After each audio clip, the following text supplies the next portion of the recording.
Hello everyone, I am doctor Vijay Chawla, assistant professor of mathematics, Maharaja Agrasen महाविद्यालय जगाधरी। जो आज का हमारा डिस्कशन का टॉपिक रहेगा प्रॉपर्टीज ऑफ डिटर्मिनेंट।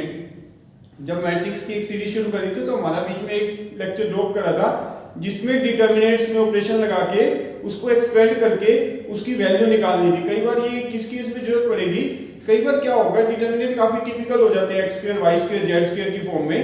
उसमें हम क्या करते हैं, with the help of operation and properties, हम प्रॉपर्टीज और ऑपरेशन की हेल्प से उसमें से कुछ कॉमन लेके उसकी कैलकुलेशन इतनी स्मॉल कर लेते हैं और वो हमारे लिए सोल्व करना इजी हो जाता है। अदरवाइज वो काफी डिफिकल्टी आएगी। हम डिटर्मिनेंट को सोल्व करेंगे, उसका आंसर जो प्रूव करना दिया होता है वो नहीं कर पाएंगे। तो उसमें क्या करता होता है, with the help of determinant, with the help of properties of determinant हम जो यूज करके उसकी वैल्यू इजीली निकाल सकते हैं, उसके लिए करते हैं। डायरेक्ट एक्सपेंड करोगे तब भी आंसर सेम आएगा, बट डायरेक्ट एक्सपेंड करना बहुत डिफिकल्ट हो जाता है।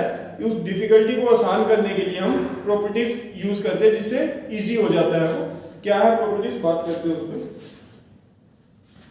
Property 1,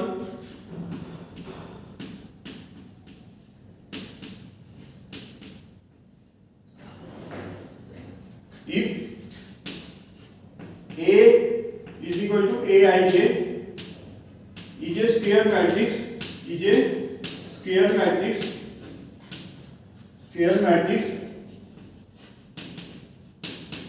then determinant of A is equal to determinant of AT। Means कहने का मतलब क्या है कि चाहे तो हम डिटर्मिनेंट A का निकालें, चाहे हम डिटर्मिनेंट A ट्रांसपोज का निकालें, तो वो क्या होगा, सेम होगा। मींस डिटर्मिनेंट ऑफ A की वैल्यू किसके इक्वल होगी, डिटर्मिनेंट ऑफ A ट्रांसपोज के। मींस चाहे तो मैं A के ट्रांसपोज का डिटर्मिनेंट निकालूं या A का निकालूं, वो सेम रहेगा। एग्जांपल देख भी सकते हैं। मान लो A आपके पास ये है 2 3 4 5। अब A के डिटर्मिनेंट की बात करें, A का डिटर्मिनेंट क्या होगा, देन डिटर्मिनेंट ऑफ A देखेंगे क्या होगा 2 4, चाहे 3 क्रॉस 3 4 क्रॉस 4 सभी में चेक कर सकते हैं, ये ऐसे ही बनेगा 5 into 4 10 minus के 12 which is equal to minus के 2। अब मैं A ट्रांसपोज करना चाहता हूं। A ट्रांसपोज की बात करेंगे तो ट्रांसपोज क्या होता है 2 4 3 5। Then determinant of A transpose क्या आएगा, A ट्रांसपोज का डिटर्मिनेंट यहां वो लिखा हुआ मैंने, ऐसे भी लिख सकते हैं। वो क्या बनेगा 2 3 4 5। अब देखेंगे तो यहां से क्या आएगा 5 into 2 10 minus 12 which is equal to minus 2। Means कहने का क्या मतलब है कि चाहे मैं A का डिटर्मिनेंट निकालूं या A ट्रांसपोज का डिटर्मिनेंट निकालूं, कुछ भी इफेक्ट नहीं पड़ेगा। चाहे मैं A का डिटर्मिनेंट निकालूं, चाहे मैं A ट्रांसपोज का डिटर्मिनेंट निकालूं, वो हमेशा सेम रहेगा। ये नहीं है 2 क्रॉस 2 में सेम रहेगा, 3 क्रॉस 3 में भी सेम रहेगा। जितने बाय जितने ऑर्डर की डिटर्मिनेंट तभी निकालेंगे जब स्क्वायर मैट्रिक्स होगी।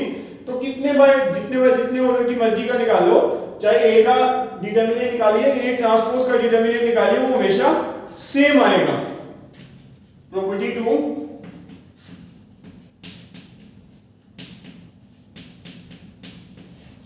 if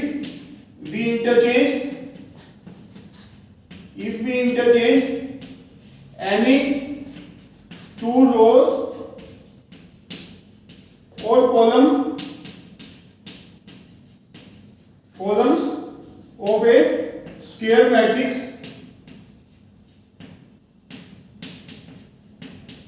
then the value of determinant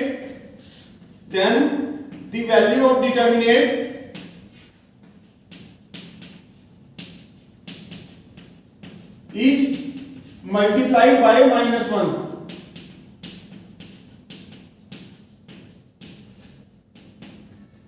कहने का मतलब क्या है कि अगर जो मैं किसी भी दो रो या दो कॉलम को आपस में इंटरचेंज करता हूं तो डिटर्मिनेंट की वैल्यू में क्या इफेक्ट होएगा, -1 का डिफरेंस आ जाएगा। मींस एक एग्जांपल की हेल्प से बता देता हूं आपको कि अब मान लो ये मैट्रिक्स के अभी 2 क्रॉस 2 का लेंगे, क्योंकि आप 3 क्रॉस 3 में चेक कर सकते हो, वो सेम ही आएगा। आपको बताना थोड़ा इजी हो जाएगा, 3 क्रॉस 3 में टाइम ही लगेगा, आप चेक किसी में भी कर सकते हो। जो मैं आपको एग्जांपल 2 क्रॉस 2 का दे रहा हूं, मान लो किसी कैंडिडेट का मन करे कि मैं आर्बिट्रेरी एग्जांपल लेके 3 क्रॉस 3 का चेक करना चाहता हूं, तो वो आप कर सकते हैं इजीली। अब मेरे को क्या प्रूव करना है कि अगर जो मैं किसी मान लो मेरे को ए स्क्वायर मैट्रिक्स ही है फॉर एग्जांपल मान लीजिए इफ ए मैंने ले लिया 1 2 3 एंड 4, देन मेरे को निकालना है डिटर्मिनेंट ऑफ ए 1 3। ये एग्जांपल तभी दे रहा हूं ताकि जो ऊपर प्रॉपर्टी लिखी है वो आपको क्लियर हो जाए कहना क्या चाहता हूं उसमें। 4 - 6 which is equal to -k2। अब मेरी बात करो, अगर जो ए मींस मैं क्या करता हूं, इसके दो रो या दो कॉलम को चेंज करता हूं। आप इंटरचेंज कर दे। इंटरचेंज कैसे करेंगे, इसको सेकंड वाले को फर्स्ट लिख दे, फर्स्ट वाले को सेकंड लिख दे, देन डिटर्मिनेंट ऑफ ए क्या होगा 2 4 1 3। अब देखेंगे तो क्या आएगा 6 - 4 विच इज इक्वल टू 2। क्या चेंज आया, माइनस का। यही मैंने बताया कि मैं दो कॉलम को इंटरचेंज करूं या मैं दो रो को इंटरचेंज करूं, ये क्या फर्क आएगा आंसर में, माइनस का। ये आपको चीजें ऐसे नहीं कि ऐसे डायरेक्ट आएंगी, आपको याद रखना होगा। जब हम डिटर्मिनेंट एक्सपेंड कर रहे होंगे तो हम देखेंगे कि आंसर में हमें क्या प्रूव करना है। आंसर में आप देखोगे कई बार हमें प्लस प्रूव करना है, तो हम देखेंगे कि हमारा दो रो इंटरचेंज होकर आंसर आ रहा है क्योंकि माइनस का डिफरेंस आ रहा है। अभी यहां से ध्यान रखें कि अगर जो मैं किसी भी डिटर्मिनेंट के अंदर दो रो या दो कॉलम को इंटरचेंज करना चाहता हूं तो उसमें क्या आएगा, माइनस का डिफरेंस आएगा। वो मैंने आपको एग्जांपल की हेल्प से भी जस्टिफाई कर दिया, कर सकते हैं। Property 3,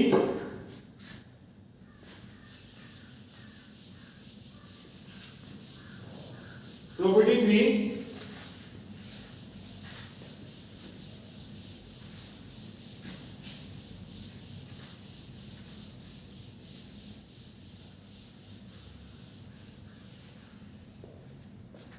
property 3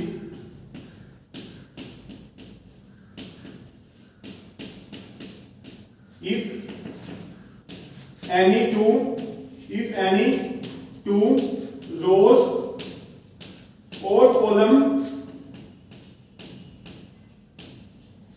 of a square matrix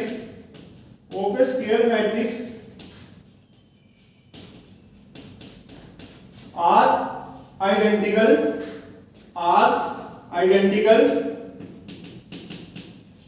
then the value of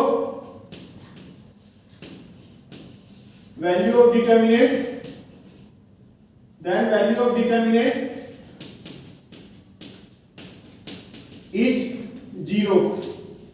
means कहने का क्या मतलब है कि दो रो या दो कॉलम आइडेंटिकल हो गए। आइडेंटिकल मैं आपको एक या दो तीन एग्जांपल की हेल्प से बताता हूं। आइडेंटिकल कैसे बोलेंगे कि किसी मैट्रिक्स के दो रो या दो कॉलम सेम हो जाएं या एक रो दूसरे कॉलम का मल्टीपल हो जाए। एग्जांपल देता हूं, फॉर एग्जांपल अभी क्लियर हो जाएगा।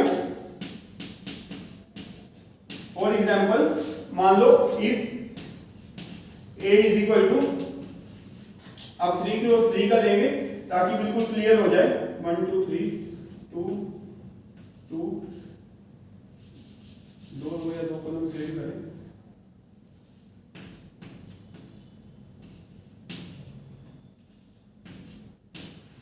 देखें इसमें क्या है, दो रो या दो कॉलम मुझे सेम मिल गए। अब ये क्या है, मैंने लिखा है इफ एनी टू रोज और columns of a square matrix are identical, या तो दो रो सेम हो जाएं। मींस मैंने अब देखे हैं हमारी क्या है, first column and second column same है। अब हम चेक करके देखें क्या डिटर्मिनेंट 0 आ रहा है, देन डिटर्मिनेंट ऑफ ए क्या आएगा। देखिए 1 1 3 2 2 2 3 3 6।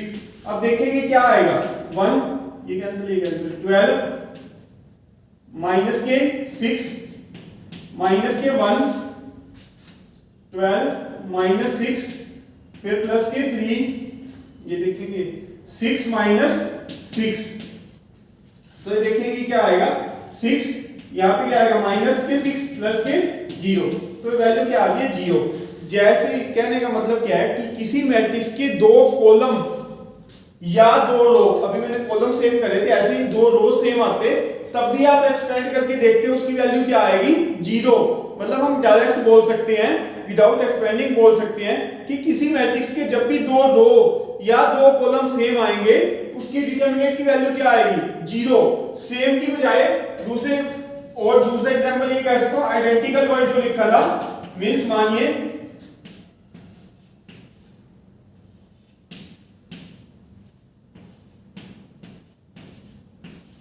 आइडेंटिकल क्या है? ये देखिए एक दूसरे का मल्टीपल। अब आप देखेंगे जो फर्स्ट रो है वो किसका मल्टीपल है? मैं फर्स्ट रो को 2 से मल्टीप्लाई कर दूं तो वो क्या है? इसका मल्टीपल है। मींस अगर जो एक रो या एक कॉलम किसी दूसरे का मल्टीपल हो जाए तब भी उस डिटरमिनेंट की वैल्यू क्या आएगी? 0।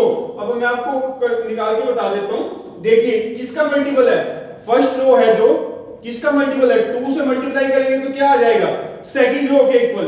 मींस क्या है? एक दूसरे का मल्टीपल है, तब भी डिटरमिनेंट की वैल्यू क्या आएगी? 0। निकाल के देख लें। देन डिटरमिनेंट ऑफ ए देखेंगे तो क्या आएगा? 1 2 3 2 4 6 1 7 9।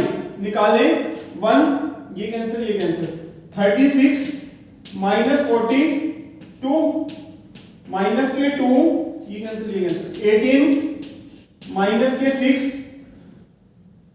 प्लस के 3, ये कैंसिल 14 माइनस 4, तो ये क्या आएगा? माइनस के 6, यहां क्या आएगा? माइनस के 24 और यहां क्या आएगा? 30। 10 बचेगा, 10 into 3 0। तो मैंने आपको जस्टिफाई भी करके दिखा दिया, चाहे तो दो रो या दो कॉलम सेम आए तब भी डिटरमिनेंट की वैल्यू 0 आएगी, या एक रो और एक कॉलम क्या आए? दूसरे का मल्टीपल आए तब भी डिटरमिनेंट की वैल्यू क्या आएगी? 0 आएगी। मैंने जस्टिफाई करके बता दिया। अब ज्यादा कुछ इससे ज्यादा प्रॉपर्टीज बताने की जरूरत नहीं है, एक या दो प्रॉपर्टीज हो रहा है वो बीच में यूज करते हुए आपको ज्यादा अच्छे से क्लैरिफाई हो जाएगी। मैंने 3 प्रॉपर्टी बताई। डिटरमिनेंट ऑफ ए या ए ट्रांसपोज का डिटरमिनेंट सेम आएगा। किसी दो रो या किसी दो कॉलम को आपस में इंटरचेंज करूंगा तो डिटरमिनेंट की वैल्यू में माइनस का डिफरेंस आएगा। थर्ड, क्या फर्क होगा कि अगर जब मैं डिटरमिनेंट क्या करूं, मतलब कि कोई दो रो या दो कॉलम सेम आ गए तो आपकी क्या होगी? डिटरमिनेंट की वैल्यू क्या आ जाएगी? 0 हो जाएगी। ये मेजर जो चीजें हैं ये यूज करेंगे। आपको 3 प्रॉपर्टी बता दी। अगर जो कोई प्रॉपर्टी यूज होगी तो आपको बीच में ही एक्सप्लेन करी जाएगी, जिससे ज्यादा अच्छे से क्लियर हो जाएगी आपको।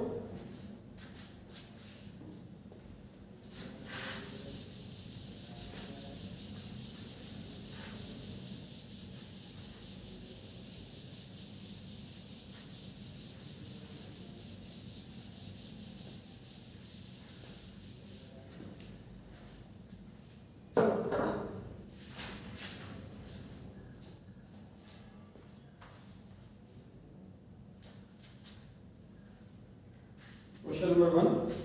Without expanding,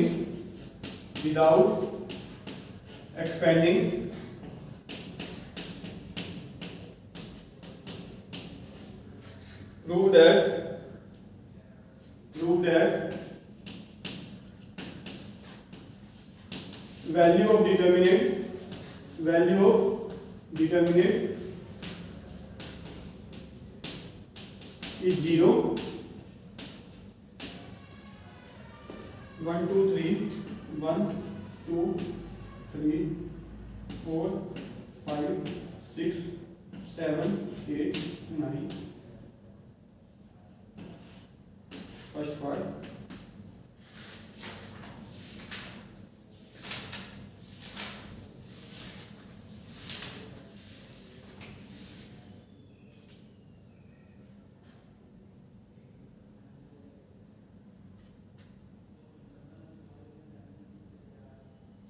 Three, 5, 7, 1, 2, 4, 6, 10 and 14. देखें इसमें इन दो पार्ट इसलिए लिया है क्योंकि एग्जाम पॉइंट ऑफ व्यू से क्या होता है, एक शॉर्ट क्वेश्चन आ जाता है। ये without expanding prove that determinant value of determinant is 0। B Com के जो सिलेबस में है या कहीं competitive exam point of view से भी देख लेते हैं कि वैल्यू ऑफ डिटरमिनेंट क्या आएगी, वहां प्रूव करना नहीं आएगा, क्या आएगी। हमें क्या करना है, क्योंकि वहाँ टाइम शॉर्ट होता है, उस पॉइंट ऑफ व्यू से क्या करना है, अभी मैंने प्रॉपर्टी बताई है कि मैं वैल्यू, अब ये कह रहा है एक्सपेंड करोगे। एक्सपेंड करने का मीनिंग क्या होता है, जैसे हम खोलते हैं डिटरमिनेंट की वैल्यू तब तो कहता है वो जीरो आएगी आएगी। आपने क्या करना है, प्रॉपर्टी का यूज करना है, जो प्रॉपर्टी मैंने अभी तीनों बताई है उसमें से यूज करके बताना है कि मैं एक्सपेंड नहीं करता। जैसे अभी मैंने बताया कि दो रो या दो कॉलम सेम आते ही मैं क्या बोल दूंगा, डिटरमिनेंट की वैल्यू जीरो है। मैं कुछ इस टाइप का प्रूव कर पाऊं कोई ऑपरेशन की हेल्प से या कुछ कॉमन लेने की हेल्प से, तो मैं क्या बता सकता हूं, विदाउट एक्सपेंडिंग इसकी वैल्यू जीरो आएगी। सबसे पहले सेकंड वाला पार्ट करें, ऊपर फर्स्ट वाला भी करेंगे, इसको डेल्टा मान लें, that delta is equal to this. अब एक काम कर सकते हैं, ये भी करेंगे, पहले ये देखिए। अब आपको ये लग रहा होगा कि देखिए इसका फर्स्ट कॉलम थर्ड कॉलम के आइडेंटिकल है या नहीं, क्योंकि 2 से मल्टीप्लाई करते ही क्या बन रहा है, फर्स्ट कॉलम। इसको क्या लिख सकते हैं, this implies delta is equal to, क्योंकि डिटरमिनेंट में क्या होगा, आप किसी भी एक कॉलम या किसी भी, ये भी प्रॉपर्टी है मैंने आपको फर्दर बताई नहीं, कहा था एग्जांपल की हेल्प से बताऊंगा, किसी भी रो या किसी भी कॉलम में से बाहर कॉमन लिया जा सकता है। या अदर वर्ड्स में मैं इसको क्या बोल सकता हूं कि मैं अगर जो बाहर कुछ लिखता हूं, मतलब वो डिटरमिनेंट, अभी एक भी बताता हूं आपको क्या कहना चाह रहा हूं, 3 5 7 1 2 4 3 5 एंड 7। कहने का मतलब ये है कि ये जो 2 कॉमन लिया है किसी भी रो या किसी भी कॉलम में से कॉमन लिया जा सकता है। मेरे कहने का मतलब क्या है कि अगर जो मैं इसकी वैल्यू निकालता हूं और 2 से मल्टीप्लाई करता हूं, वो किसके इक्वल आएगी, इसी के इक्वल आएगी बिना कॉमन लिए। क्लियर हो गया होगा, मींस अगर जो 2 कॉमन लिया, ये 2 को एक बार भूलिए, अब ये डिटरमिनेंट आपको कुछ ना कुछ वैल्यू देगा, जब उसको 2 से मल्टीप्लाई करूंगा जो भी वैल्यू आएगी वो किसके इक्वल आएगी, इसके इक्वल। मींस किसी भी रो या किसी भी कॉलम में से कॉमन लिया जा सकता है या मल्टीप्लाई किया जा सकता है। अब आप क्या लिखोगे, सिंस क्या लिखेंगे, C1 and C3 are same, are identical, hence delta is zero. देखिए डेल्टा क्यों नाम दिया, डी दे लीजिए, कुछ भी दे लीजिए, बार बार डिटरमिनेंट लिखने के बजाय डेल्टा इज जीरो। मैंने क्या करा, मैंने अभी प्रॉपर्टी बताई थी कि मैं किसी भी दो रो या दो कॉलम को सेम प्रूव कर देता हूं या आइडेंटिकल प्रूव कर देता, तो हम डायरेक्ट बोल पाएंगे उस डिटरमिनेंट की वैल्यू क्या है, जीरो। हमने देखा first column and third column, अब इसको या तो 2 से मल्टीप्लाई कर दो या इसमें से 2 कॉमन ले ले। मैंने क्या करा, इसमें से 2 कॉमन लिया, इवन हमें लिखना चाहिए टेकिंग कॉमन 2 फ्रॉम C3। मैंने C3 में से 2 कॉमन लिया तो ये बन गया, since C1 and C3 are same hence delta is equal to zero, hence by the property determinant is equal to zero. अब यहां देखें, यहां क्या करेंगे, फर्स्ट पार्ट में देखें कोई ऐसा ऑपरेशन लगा पाए या कुछ ऐसा कॉमन ले।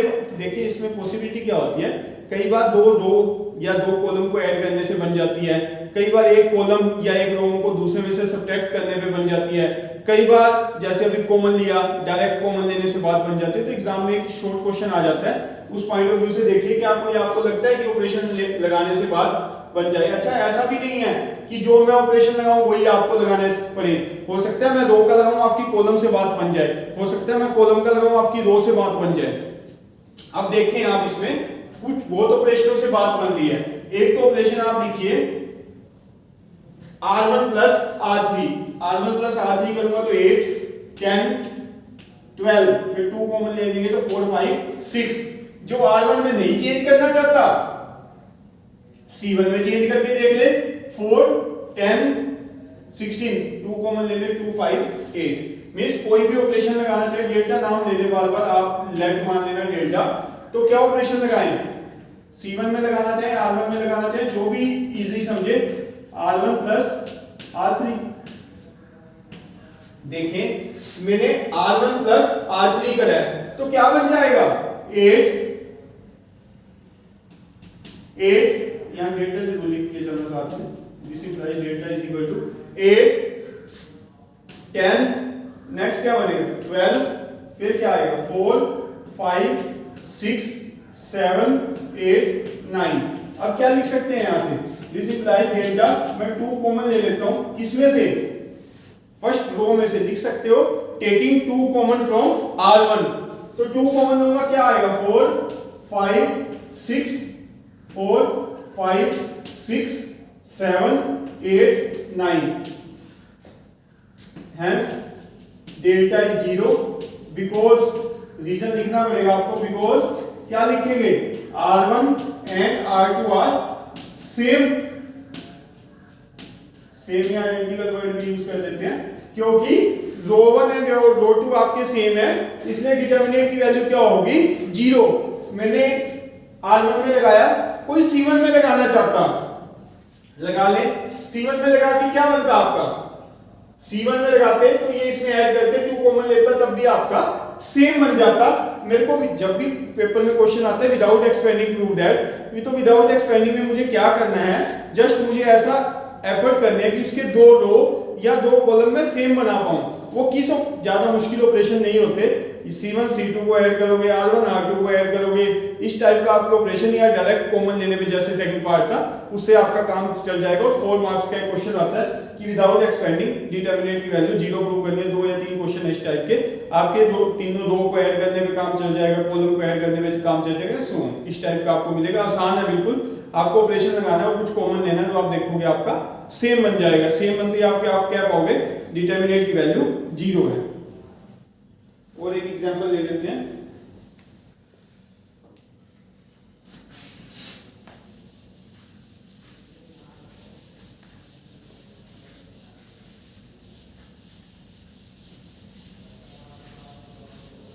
without expanding prove that value of determinant is 0,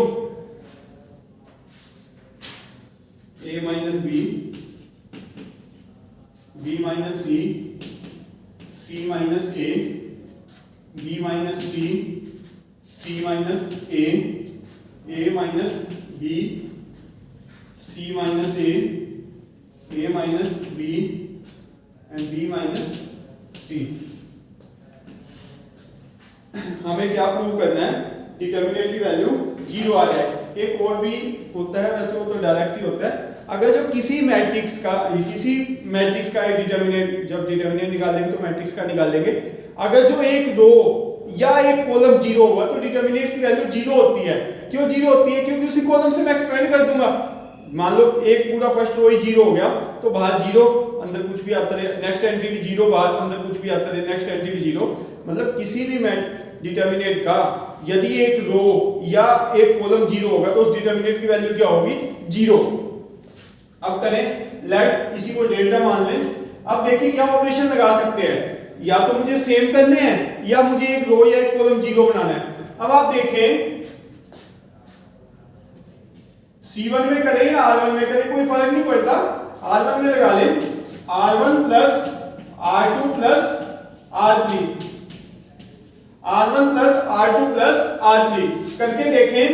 R1 plus R2 plus R3 करेंगे A minus B plus B minus C plus C minus A।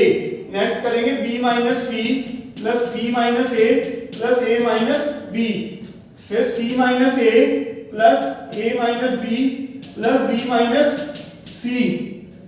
Next आप देखेंगे B minus C, C minus A, C minus A, A minus B, A minus B and B minus C। तो अब देखेंगे क्या बन रहा है यहां से, cancer minus B plus B minus C plus C plus A minus A, B minus देख रहे हैं आप plus C minus C plus B minus B।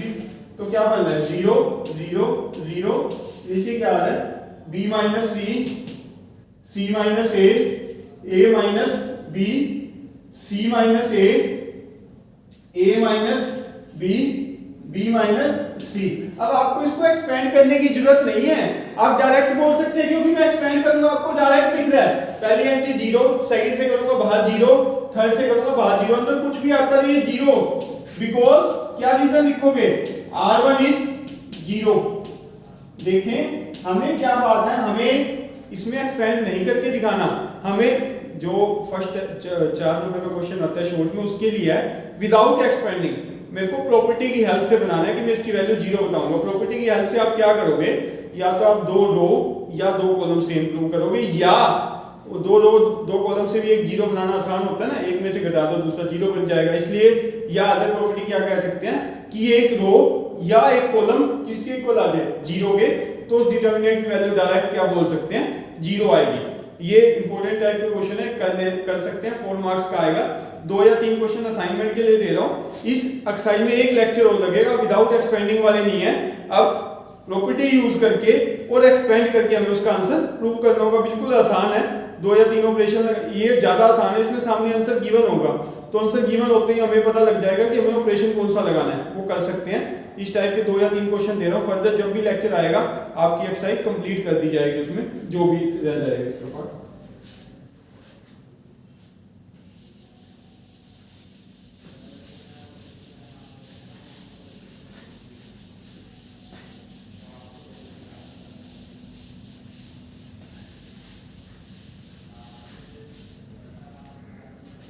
Assignment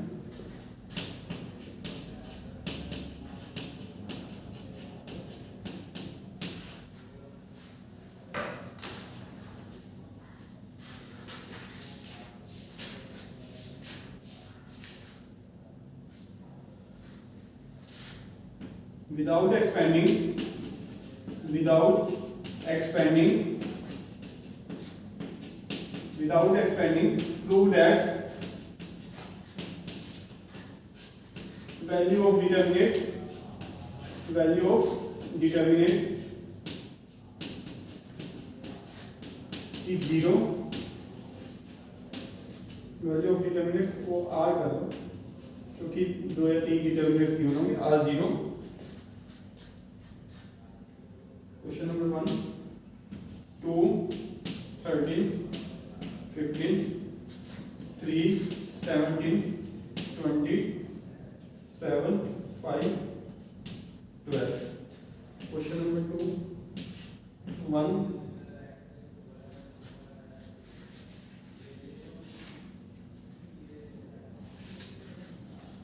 omega square omega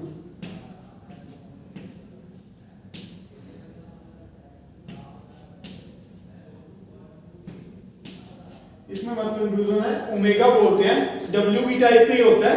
बस इसमें आपको एक चीज यूज करनी पड़ेगी, हिंट बता देता हूं इसका। हिंट क्या है, 1 प्लस ओमेगा स्क्वायर। हो सकता है बच्चों ने पढ़ा भी हो, नहीं पढ़ा होगा तो ये हिंट यूज कर सकते हैं। ये प्रॉपर्टी होती है 1 plus omega square is equal to क्या होता है, 0।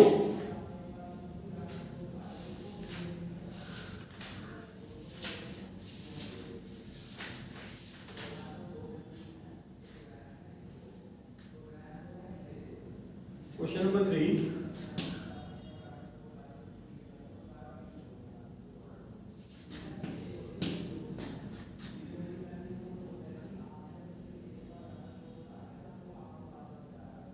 Six 2 3 9 3 5 12 4 and 7। Question number 4, sin x cos x sin x plus cos x sin y sin z cos x cos y cos z sin y plus cos y sin z plus cos। उसी type के question है जिस type के आपको दिए हैं। Simple सा कोई ऑपरेशन लगाओगे, आपका एक रो या एक कॉलम 0 हो जाएगा, या 2 रो और 2 कॉलम आपके सेम हो जाएंगे। जो भी आप ऑपरेशन ठीक समझे वो लगाएं। आपने खुद से ट्राई करके देखें, मुझे नहीं लगता इसमें कोई डिफिकल्टी आएगी, बिल्कुल इजी सी है। नेक्स्ट लेक्चर में इसका फर्दर करेंगे। Thank you student, thanks a lot.